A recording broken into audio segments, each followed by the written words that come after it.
नमस्कार, आप सभी का एक बार फिर से स्वागत है। आइए सुनते हैं पुरुषोत्तम मास महात्म का अध्याय 30। नारद जी बोले, हे तपोनिधे, तुमने पहले पतिव्रता स्त्री की प्रशंसा की है,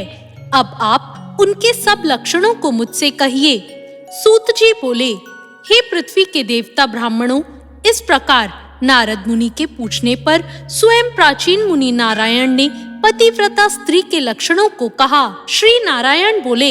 हे नारद, सुनो, मैं पतिव्रताओं के उत्तम व्रत को कहता हूँ। पति कुरूप हो, कुस्तिक व्यवहार वाला हो अथवा सुरूपवान हो, रोगी हो, पिशाच हो, क्रोधी हो, मद्यपान करने वाला हो, मूर्ख हो, मूक हो, अंधा हो, बहिर हो, भयंकर हो, दरिद्र हो, कुपण हो, निंदित हो, दीन हो, अन्य स्त्रियों में आसक्त हो, परंतु सती स्त्री सदा वाणी, शरीर, कर्म से पति का देवता के समान पूजन करे, कभी भी स्त्री पति के साथ कठोर व्यवहार नहीं करे, बाला हो, युवती हो अथवा वृद्धा हो, परंतु स्त्री स्वतंत्रता पूर्वक अपने गृह में भी कुछ कार्य को नहीं करे, अहंकार और काम क्रोध का सर्वथा त्याग कर पति के मन को सदा प्रसन्न करती रहे और दूसरे के मन को कभी भी प्रसन्न नहीं करे। जो स्त्री दूसरे पुरुष से कामना सहित देखी जाने पर,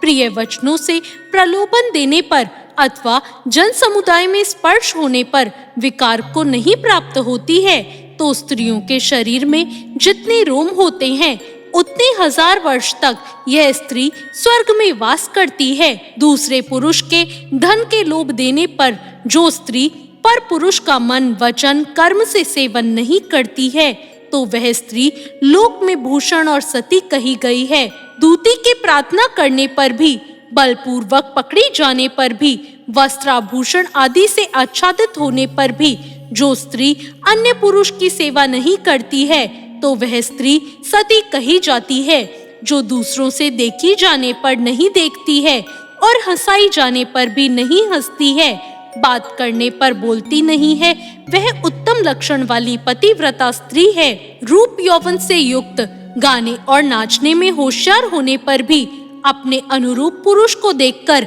विकार को प्राप्त नहीं होती है, वह स्त्री सती है। सुरूपवान, जवान, मनोहर, कामनियों से प्रिय ऐसे पुरुष के मिलने पर भी जो स्त्री इच्छा नहीं करती है, तो वह महासती कही गई है। पतिव्रताओं को पति के सिवाय दूसरा देवता, मनुष्य, गंधर्व भी प्रिय नहीं होता, इसलिए स्त्री अपने पति का अप्रिय कभी न करे। जो पति के भोजन करने पर भोजन करती है, दुखित होने पर दुखित होती है, प्रसन्न होने पर प्रसन्न होती है, परदेश जाने पर मैला वस्त्र पहनती है, जो पति के सो जाने पर सोती है और पहले जागती है, जो दूसरे को चित्त से नहीं जानती है, वह पतिव्रता स्त्री है। सास ससुरवर में भक्ति करती है और विशेष करके पति में भक्ति करती है, धर्म कार्य में अनुकूल रहती है, धन संचय में अनुकूल, गृह के कार्य में प्रतिदिन तत्पर रहने वाली है। खेत से, वन से, ग्राम से पति के आने पर स्त्री उठकर आसन और जल देकर प्रसन्न करे, नित्य प्रसन्न मुख रहे, समय पर भोजन देवे, भोजन करते समय कभी भी खराब वाणी नहीं कहे, गृह में प्रधान स्त्री सदा आसन, भोजन, दान, सम्मान, प्रिय भाषण में तत्पर रहे, गृह के खर्च के लिए स्वामी ने जो धन दिया है उससे घर के कार्य को करके बुद्धि पूर्वक कुछ बचा लेवे, दान के लिए दिए हुए धन में से लोभ करके कुछ कोर कसर नहीं करे और बिना पति की आज्ञा से अपने बंधुओं को धन नहीं देवे, दूसरे के साथ बातचीत, असंतोष, दूसरे पुरुष के व्यापार की बातचीत, अत्यंत हंसना, अत्यंत रोष और क्रोध को पतिव्रता स्त्री छोड़ देवे। पति जिस वस्तु का पान नहीं करता, जिस वस्तु को खाता नहीं है, जिस वस्तु का भोजन नहीं करता, उन सब वस्तुओं का पतिव्रता स्त्री त्याग करे। तेल लगाना, स्नान, शरीर में उपटन लगाना, दांतों की शुद्धि पतिव्रता स्त्री पति की प्रसन्नता के लिए करे। हे मुने, त्रेता युग में स्त्रियों को प्रति मास रजो दर्शन होता है, उस दिन से 3 दिन त्याग कर गृह कार्य के लिए शुद्धि होती है। प्रथम दिन चांडाली है, दूसरे दिन ब्रह्मघातिनी है, तीसरे दिन रजकी है, चतुर्थ दिन शुद्ध होती है। स्नान, शौच, गाना, रोदन, हंसना, सवारी पर चढ़ना, मालिश, स्त्रियों के साथ जुआ खेलना, चंदनादि लगाना, विशेष करके दिन में शयन, दतुवन करना, मानसिक अथवा वाचिक मैथुन करना, देवता का पूजन करना, देवताओं को नमस्कार, रजस्वला स्त्री नहीं करे, रजस्वला का स्पर्श और उसके साथ बातचीत नहीं करे, रजस्वला 3 रात तक अपने मुख को नहीं दिखाए, जब तक शुद्धि स्नान नहीं करे तब तक अपने वचनों को नहीं सुनावे, रजस्वला स्त्री स्नान करके दूसरे पुरुष को नहीं देखे, सूर्य नारायण को देखे, बाद पंचगव्य का पान करे,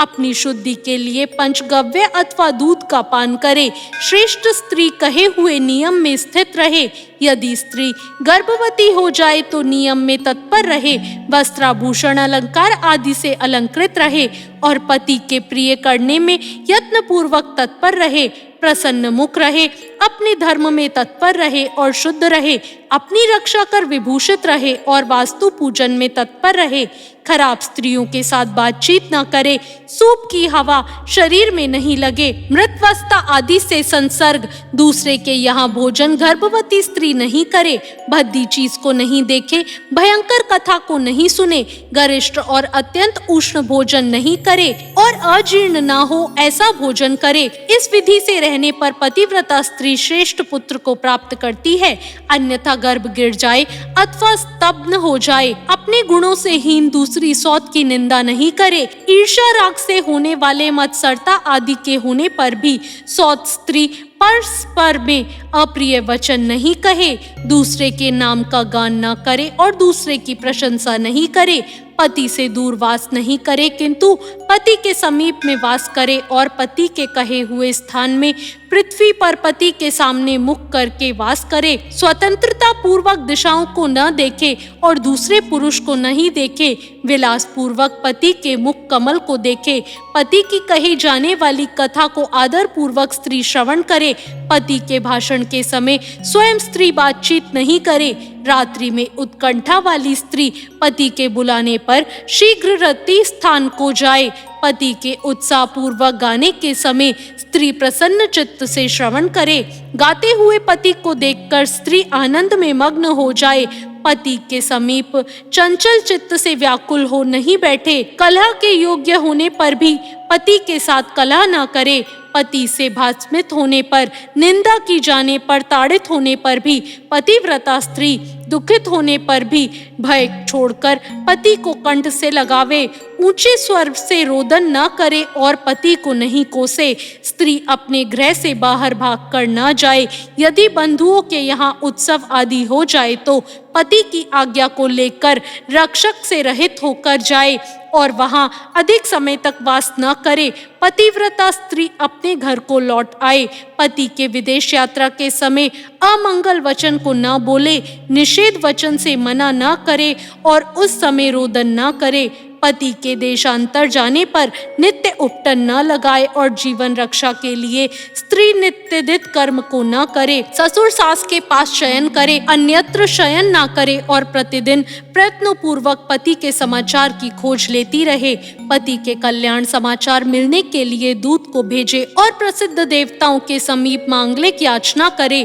पति के परदेश जाने पर पतिव्रता स्त्री इस प्रकार के कार्यों को करे, अंगों को ना धोना, मलिन वस्त्रों को धारण करना, तिलक न लगाना, आंजन न लगाना, सुगंधित पदार्थ माला आदि का त्याग, नख बाल का संस्कार न करना, दांतों में मिस्सों आदि नहीं लगाना, ऊंचे स्वर से हंसना, दूसरे से हंसी, दूसरे की चाल व्यवहार का विशेष रूप से चिंतन करना, स्वच्छंद भ्रमण करना, दूसरे पुरुष के अंगों का मर्दन करना, एक वस्त्र से घूमना, लज्जित रहित होकर चलना इत्यादि दोष स्त्रियों के अत्यंत दुख देने वाले कहे गए हैं। गृह के कार्यों को करके हल्दी लेपन से और शुद्ध जल से शरीर को शुद्ध कर स्वच्छ श्रृंगार को करे, खिले हुए कमल के समान प्रसन्न मुख होकर पति के समीप जाए। स्त्री के इस व्यवहार से युक्त और मन वचन शरीर से युक्त स्त्री पति के बुलाए जाने पर गृह के कार्यों को छोड़कर शीघ्र पति के पास जाए और कहे कि हे स्वामिन,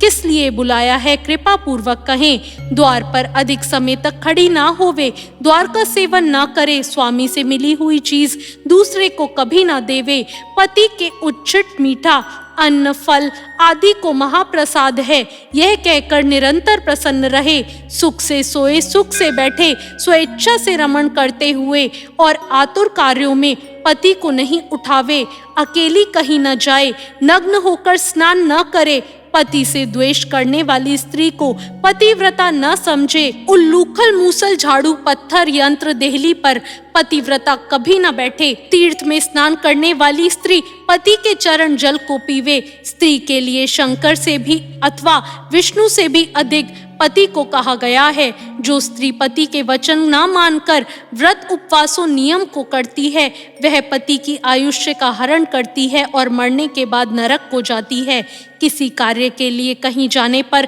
जो स्त्री क्रोध कर पति के प्रति जवाब देती है, वह ग्राम में कुतिया होती है और निर्जन वन में सियारिन होती है। स्त्रियों के लिए एक ही उत्तम कहा गया है कि स्त्री सदा पति के चरणों का पूजन करके भोजन करे। जो स्त्री पति का त्याग कर अकेली मिठाई खाती है, वह वृक्ष के खोंडरे में सोने वाली क्रूर उल्की होती है। जो स्त्री पति का त्याग कर अकेली एकांत में फिरती है, वह ग्राम में सूकरी होती है अथवा अपनी विष्ठा को खाने वाली गोह होती है। जो स्त्री पति को हुंकार कर अप्रिय वचन बोलती है, वह मूक अवश्य होती है। जो अपनी सौत के साथ सदा ईर्ष्या करती है, वह दूसरे जन्म में दुर्भागा होती है। जो स्त्री पति की दृष्टि बचाकर किसी दूसरे पुरुष को देखती है, वह कानी होती है अथवा विमुखी और कुरूपा होती है। जो स्त्री पति को बाहर से आया हुआ देखकर जल्दी से जल आसन तांबूल व्यंजन पैर को दबाना आदि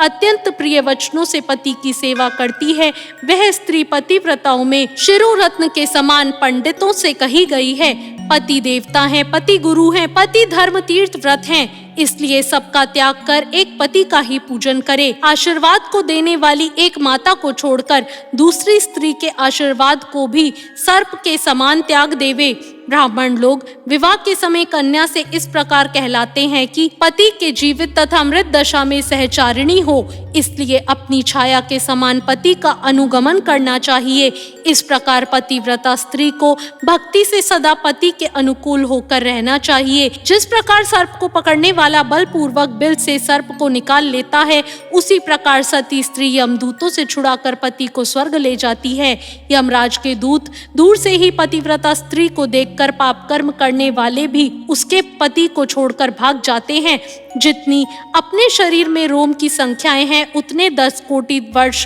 पर्यंत पतिव्रता स्त्री पति के साथ रमण करती हुई स्वर्ग को भोगती है। विधवा स्त्री सर्वदा सिर के बालों को मुंडवा देवे, एक बार भोजन करे, कभी भी दूसरी बार भोजन नहीं करे। खाट पर सोने वाली विधवा स्त्री अपने पति को नीचे गिरा देती है, इसलिए पति के सुख के लिए पृथ्वी पर सोए, अंगों में उपटन नहीं लगाए और तांबूल को ना खाए, सुगंध का सेवन विधवा ना करे, प्रतिदिन कुछ तिल जल से पति का तर्पण करे और पति के पिता तथा उनके पिता का नाम गोत्र कहकर तर्पण करे, सदा श्वेत वस्त्र धारण करे। ऐसा न करने से रौरव नरक को जाती है। इस प्रकार नियमों से युक्त विधवा स्त्री पतिव्रता है। श्री नारायण बोले, लोकों में तथा देवताओं में पति के समान कोई देवता नहीं है। जब पति प्रसन्न होते हैं तो समस्त मनोरथों को प्राप्त करती है। यदि पति कुपित होते हैं तो समस्त कामनाएं नष्ट हो जाती हैं। उस पति से संतान, विविध प्रकार के भोग, शय्या, आसन, अद्भुत प्रकार के भोजन, वस्त्रमाला, सुगंधित पदार्थ और